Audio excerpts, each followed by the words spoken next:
ഇവനൊക്കെ വല്ല മീനും വിൽക്കാൻ പോയിക്കൂടെ? എന്തിനാണ് മനുഷ്യരെ മെനക്കെടുത്താൻ ഇങ്ങോട്ട് വരുന്നത്? ജിത്തുവിനെ കണ്ടു പഠിക്കേ. അവന് 100-ൽ 100. നിനക്കെത്രയാടാ സഞ്ജു? 1.5 സാർ.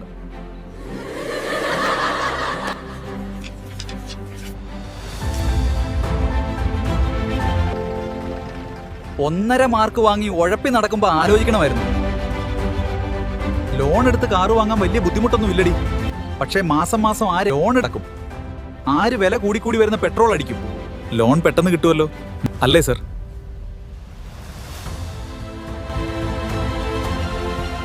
അവൻ എന്റെ ക്ലാസ്മേറ്റ് ആണ് ജിത്തു. മിടുക്കനാണ്, മിടുമിടുക്കൻ. അവൻ ആളൊരു മരമണ്ടനാണ്. 1.5 മാർക്കായിരുന്നു കണക്കിന്. കാറൊക്കെ ലോണായിരിക്കും. എങ്ങനെയാണോ സമാധാനമായിട്ട് ഉറങ്ങുന്നത്? അയാൾക്ക് കണക്കിന് 1.5 മാർക്കേ ഉള്ളെങ്കിൽ ഇപ്പൊ 1.5 കോടിയുടെ കാറിലാണ് യാത്ര. സമാധാനം പോലും. നിങ്ങൾ സമാധാനമായി വണ്ടി തള്ളാൻ നോക്കും മനുഷ്യ.